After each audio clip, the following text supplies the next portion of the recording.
Today we're installing the Madjax Ultimate Plus light kit designed for the Yamaha Drive 2.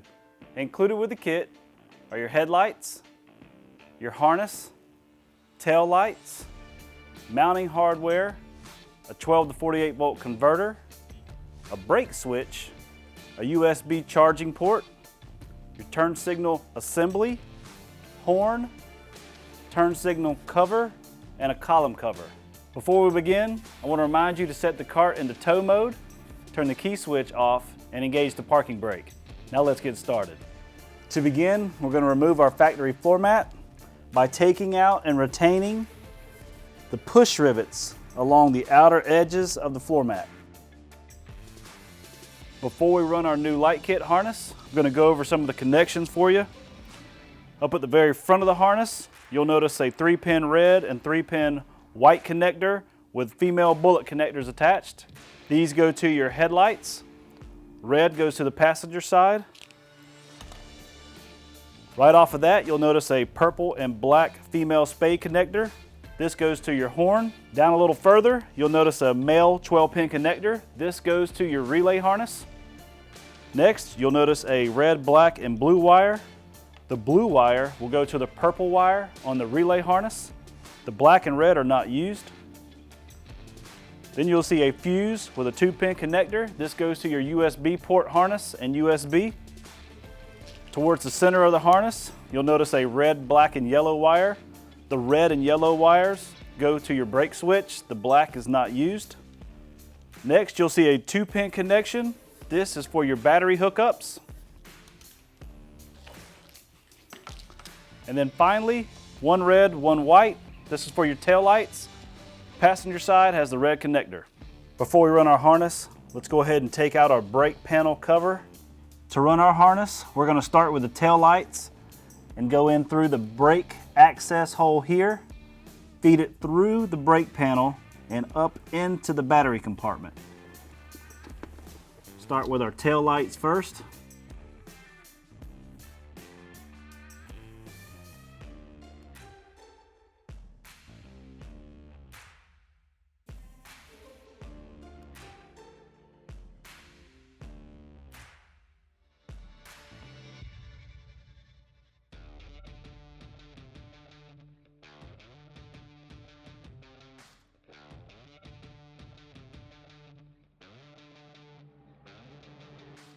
Make sure you leave the brake switch hookups inside the brake access.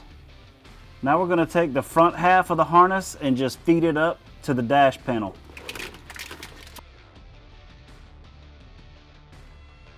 Now we're going to feed our harness over the frame and in through this channel here.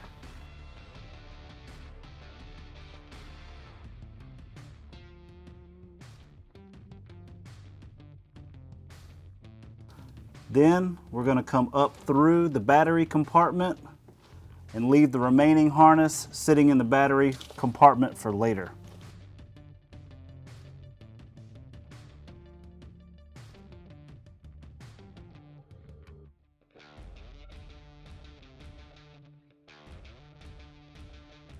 As you can see, we have a factory light kit on this cart. If you don't, you can skip this next step. We're going to remove the factory headlight by taking off the 3 push nuts on the back side and disconnecting it from the harness. As you can see on the back side, there's a hook that hooks the top of the light in here, and then the 3 pins on the back side of the headlight that go in here. We're going to take the other light off as well. To install the headlights, first thing you want to do is cut out your headlight template. As you can see here, we've made some marks on the paper as the orientation, passenger driver side, this is the bottom edge. If you already have headlights cut out like we do in this cart, simply line up the holes and the bottom edge here with the cart. Once you have the holes lined up, bottom edge is lined up good, you're going to take the template off and mark the few excess areas that you have to trim out for the new headlight. Now, if you don't have a headlight in place, you're going to need to make some notations here on the front body to help set up the template. You're going to pull 5 inches from the bottom corner up this contour of the body and make a small mark. Then you're going to measure a 1/2 inch from the contour of the body to where your new headlight will be. That 1/2 inch line will be the inside cut of your headlight. So now you're going to take your template. You're going to match this line up on the template to the 1/2 inch line we just made, and also match the bottom of the template up with the bottom of the cowl.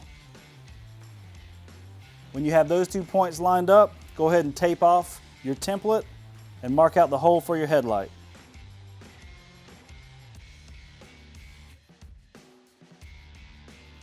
If you're cutting new holes for your headlights, you want to make sure you also mark the mounting points. You'll drill these out with a 1/4 inch drill bit. At this point, you can go ahead and cut out your headlight and drill out your mounting points, or you can just trim it if you have an existing headlight. Make sure you wear safety glasses.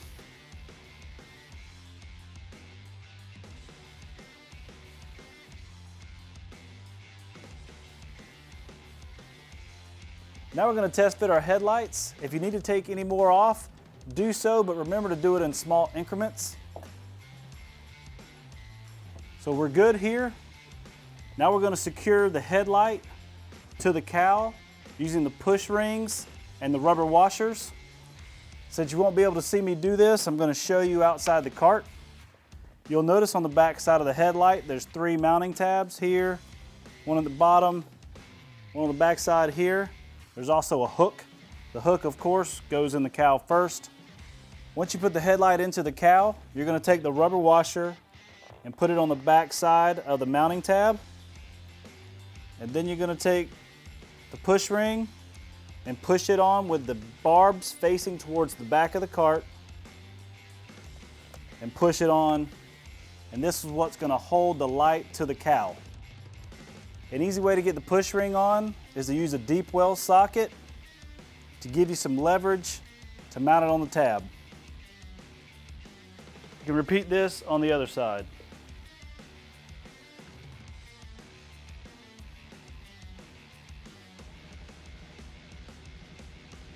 Now that we have our headlights secured, we're going to plug it into the harness. Remember that the passenger side will both have the red pins. You'll also see a red and gray bullet connector. Go ahead and disconnect the ones on the headlight side and plug those in to the matching wires from the harness. We're going to do the same thing on the other side. Now we're going to use a self-tapping screw and attach our horn to our frame. You're going to plug in the purple and black wires to the back side of the horn. It does not matter the orientation. And then secure with a self-tapping screw.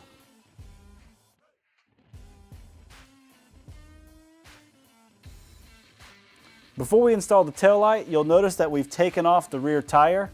We're also going to take out the rear tire well by removing the rivets located inside. There's 5 total, 2 right here behind the skirt and then 3 inside. Next, at the bottom side of the taillight, you'll see the 2 push rings. Take those off of the taillight and disconnect the harness. If you don't have taillights already installed, skip this step. Now repeat this on the other side. Now we're going to run our taillight wires around the battery pack and feed them to each side. Remember that the red connector goes to the passenger side. You can leave the battery hookup converter 2-pin connector here just tucked away for now. We can place our template on the back of the rear body here. You'll notice that we've already trimmed out our bag well and our bumper lines and taken out the holes for our mounting tabs as well. We're going to get this in place and tape off our template.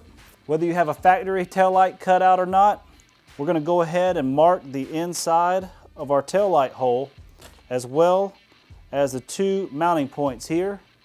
Cut it out and drill the holes, and be sure to wear safety glasses. At this point, we're going to test fit our taillight If we need to take any more off, just take off small increments. We're going to secure the tail lights the same way we did the headlights, with the rubber washer first and then the push rings. Now we're going to attach the tail light to the harness. You want to secure the tail light harness up to the frame, but remember it needs to be out of the way from the wheel well. We're going to install that as soon as we get this secured. You're going to use a supplied zip tie, tuck it away, and tighten it. Then reattach your tire and repeat all these steps on the other side. Moving into the brake access, we're going to install our switch. The first thing we're going to do is remove this brake pin here from the clevis. Now we're going to replace it with the new pin. You'll see all the white plastic washers here. This is going to go on the passenger side. We're going to remove the clip and insert the pin back into the pedal. At this point, the pin has too many washers on it. We can't put our clip on the backside, so we're going to pop it back out, pull a washer off, and recheck it. The reason we're doing this is Drive 2 comes with a few different pedal assemblies. Some you may not have to remove the washers, this one we do.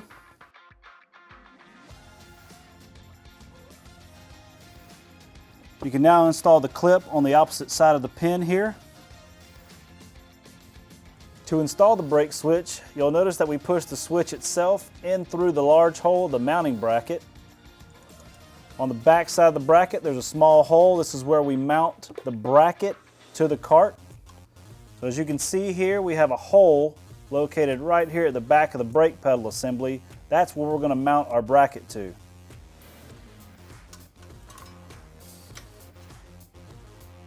The other reason we're going to use this hole is because it's just about the perfect distance to hook our brake switch to our pin. This is also good because it keeps the spring fairly straight. Once you have the spring looped on the pin, if the plunger is pulled out slightly, it's engaged and we don't want that. So what you'll do is come back and just adjust here on the brake switch. What you're looking for here is that the plunger is not engaged, and when you push in the brake pedal, you'll see the plunger here pull out. That's what turns the brake lights on. So if everything is good here, go ahead and mount it to your hole. Of course, we'll come back and recheck this later. Now we're ready to attach it with hardware. First thing I want you to do though is spin the bracket over. The reason we're going to do this is so that it misses when we put the brake pan back in. We're going to attach this with some hardware and then come back and check it later. Last thing we're going to do is attach our brake wires from our light kit harness to our brake switch. You're just going to match up the bullet connectors here. The black wire will not be used. We're just going to tuck this back and out of the way. We'll secure it with zip ties later. Before we install the turn signal indicator, I want to go over some of the functions. You'll notice on the outside here, we have our horn button. Up and down on the lever works the turn signals. Here on the very outside, the first switch here turns on your daytime run lights. The second will turn on the daytime run lights plus your front headlights. If you pull the lever back towards you till it clicks, you now have high beams. To turn those off, you just simply click it again. You also notice the inside ring here has 2 additional light settings. This feature is for fog lights or small light bars. This will help keep your dash panel clear of extra switches. To install your turn signal indicator, you're going to place it around the column.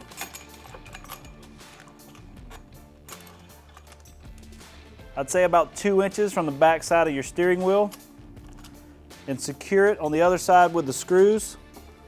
You want to make sure when you tighten the screws down that you tighten them all equally. Once you have all screws tightened, you're going to take the turn signal cover and snap it into the back side. Next, you're going to take your column cover, feed the harness in first so that it sits in the back channel, and then snap it over the column. Pull it up tight to the bottom of the indicator. Now we're going to pop off the cap here that hides the screw that holds in our cup holder. We're going to remove and retain the screw. We're going to pop out the cup holder from the key switch side and retain. Now we're just going to pull the remaining pieces of our front harness into the dash access. Now we're going to pop the rubber cover off the back side and run our 12-pin connector through the access and refit our cover. You can trim it to fit if you want to. Before we attach our relay harness, I want to go through the connections for you. You'll notice two 12-pin connectors on each side. The 12-pin connector that's over here by itself will go to the new light kit harness. The 12-pin on the opposite side will go to your indicator. You'll also notice you have a new hazard switch here. You'll also notice there's two female bullet connectors and a male bullet connector here. This is for the fog lights or LED light bars on the auxiliary switch for your indicator. And you'll also see a purple wire. This wire will attach to your new light kit harness. Now we're going to attach our relay harness to our indicator and light harness. We're going to attach the short side of the relay harness here to the indicator.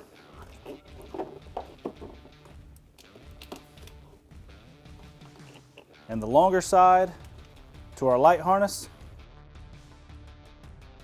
Next, we're going to take the purple wire on the end of our relay harness and plug it into the blue wire. The red and black wires are not used. You'll also see here there's a negative fog and then two accessory hookups. So if you have front fog lights that you want to install or light bars, you'll attach the hot leads here and the negative leads here, and it works off of your indicator switch. Next, we're going to install our hazard switch. You need to find a good flat area and mount the switch to. What you want to look for here is on the back side of the LED, there's a black spade connector. The center spade is blue wire and the top spade is a yellow. We're going to take off the ring nut on the back side and use a 15/32 or a 7/16 drill bit, drill our hole, and then attach our switch with the ring nut. Make sure you wear safety glasses and then reattach your wires with the black directly behind the LED, blue on the center, and then yellow on the top terminal. At this point, we're ready to install our USB.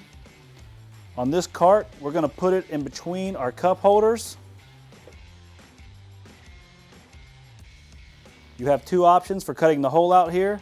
You can either use a 1 1/8 inch drill bit, or you can take the ring off the back side here, use a marking pin, place the ring at your desired location, mark out the inside of the hole, and then use that as a template. That's what we're going to do. Now that we have our location, now we're going to use a cutting tool and cut the hole out. Be sure to wear safety glasses. Make sure when cutting out your hole, there's no wires or anything behind it. Test fit it. If you need to take a little more out, do so in small increments. Once you have your hole done, you're going to secure it with the supplied nut. Now you're going to take the red and black wires and attach them to the back side of your USB.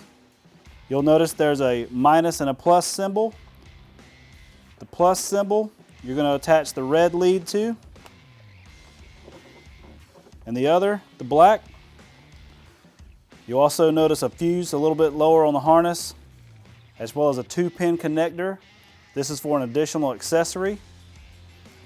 Now we're going to secure all of our harnesses and then reattach our cup holder. Go ahead and secure your dash with the factory bolt. and reinstall your cap. I'm going to show you how to install the converter on top of the battery pack for video purposes only. First thing we're going to do is hook up our battery connections to our main positive and negative terminals. You can use a multimeter to find the 48 volts. On this drive 2 here, the main positive is right here at the back, main negative right here next to it. Before we attach the 2-pin connector from our batteries to our converter, we're going to attach the 2-pin from our light kit harness to the converter itself. Last thing here, we're going to attach the battery connector to the converter. You'll notice a small arc when you plug these two together. That's perfectly normal. Now we're going to go ahead and attach the converter to a flat metal surface. There's a few spots here at the back of the battery compartment. We're going to use a self-tapping screw and secure it. Now that we have power run to our harness, we want to double check and make sure that the brake lights are not on when the brake is disengaged. If that's good, the next thing you want to check is when you engage the brake, that the brake lights come on. If everything's good, you can go ahead and replace your brake panel. If not, you can make some small adjustments here to the brake switch and recheck. Reattach your brake panel and your floor mat. You can now go back and secure your harness from front to back, and then you're finished installing your Madjax Ultimate Plus light kit designed for the Yamaha Drive 2.